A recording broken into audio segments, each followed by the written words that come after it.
St. John's Abbey in Minnesota may be best known in the world of biblical manuscripts for its illuminated handwritten Bible. Ethiopian manuscript, Latin manuscript. But also here in the subterranean Hill Museum and Manuscript Library is one of the most extensive records of sacred texts from around the world. This project of preserving manuscripts photographically was started out of our Benedictine tradition of being guardians of culture. The monasteries have been places where texts particularly have been treasured. Father Columbus Stewart's quest to record church history, to fill in its blanks, has taken him to the farthest trails of early Christianity, to Turkey, Iraq, and perhaps the least well-known destination, Kerala, a province in southwestern India, where he recently brought a delegation of his museum's benefactors. Well, we got to India through the Middle East, and of course that's how Christianity got to India in the first place. There's an assumption that there were no Christians in India until the Western missionaries brought the gospel to this land of pagans, and that's not the truth at all. Long before it reached many parts of Europe, Christianity came across the Arabian Sea to Kerala along the thriving spice trade routes. Today, about 7 million people, a fifth of Kerala's population, call themselves St. Thomas Christians, after Jesus' apostle, who many here believe arrived in India in 52 A.D. Even today, parts of some liturgies are sung in Syriac, close to the Aramaic language spoken by Christ. They claim to have been converted by St. Thomas the Apostle. This we cannot prove either or disprove.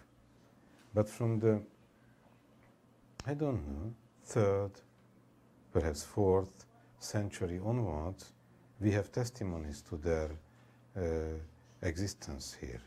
Professor István Percel, a Hungarian scholar of medieval Christianity, has championed the effort to document Kerala's church history, bringing together the Minnesota monastery and local Indian scholars.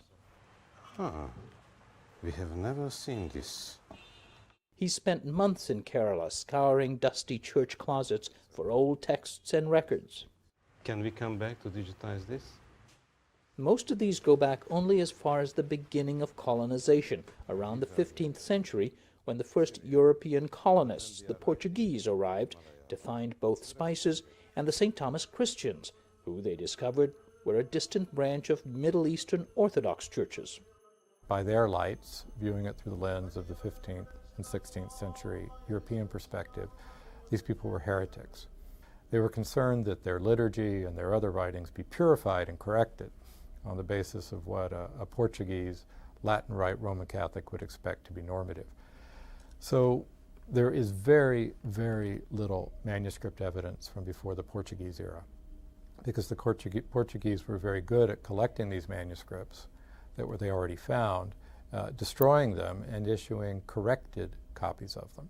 So, Father Ignatius, this is your oldest Syriac manuscript. This is the oldest Syriac manuscript which I have here in these archives, which is written in 1563. It's a Syriac manuscript, but there's a Latin note that this manuscript belonged to the Carmelites. And it's interesting that they write it in Latin. So that again tells you something about the religious situation. Latin or Roman Catholic ways were introduced or imposed on the St. Thomas Christians, though Syriac continued in use in their liturgies. But many outlawed rites survived, as did factions that resisted, pledging loyalty to a Syriac patriarch instead of the Pope. Scribes from Kerala were later sent to the Middle East to recover texts destroyed by the Portuguese. The only surviving copies of many are now in Kerala. Those are treasures, because we can find manuscripts that may have disappeared in Middle Eastern libraries. Some collections of East Syrian canon law, for example, preserved in unique manuscripts in Kerala, which haven't survived because of the later persecution of these Christians in the Middle East in the 19th and 20th centuries. The Kerala Church, meanwhile, has seen schisms both between and within the Western and Eastern branches, but through it all, the St. Thomas Christians have maintained a distinctly Indian, that is, non-European character. We are Christian in faith, and we are Indian in citizenship, and we are Hindus in culture. Father Ignatius Payapilli started this museum a few years ago, collecting relics and statues mostly from demolished church buildings. See the halo of Jesus around his head, and see the long ears and his hair. These are all typical resemblance of the statue of Buddha. Although the Western scholars first came in search of Syriac manuscripts, they have also discovered a rich local history inscribed on palm leaves and in Malayalam, the local language, and tongues that preceded it. Much of it is everyday church accounts and records, valuable history to scholars, just clutter to most priests in the local churches. And most of these palm leaves were, either put in somewhere where you have them exposed to termites and mites, or just put up with logs and whatever is all the waste material. Sometimes they burn it up. There's not that historical consciousness, unfortunately. The palm leaves reveal a community that could serve as a model of interfaith harmony in a larger region that's often seen sectarian violence. The churches employed Hindu scribes, for example, and bishops enjoyed warm relations with the local kings who reigned in the area. I have seen here in these archives a beautiful document written by the bishop, handwritten together with the printed one, requesting all the churches belonging to Cochin kingdom, they should celebrate the 60th birthday of king. And the king is Hindu? Yes, king is a Hindu. And they have to say special mass, solemn high mass for the longevity of this king.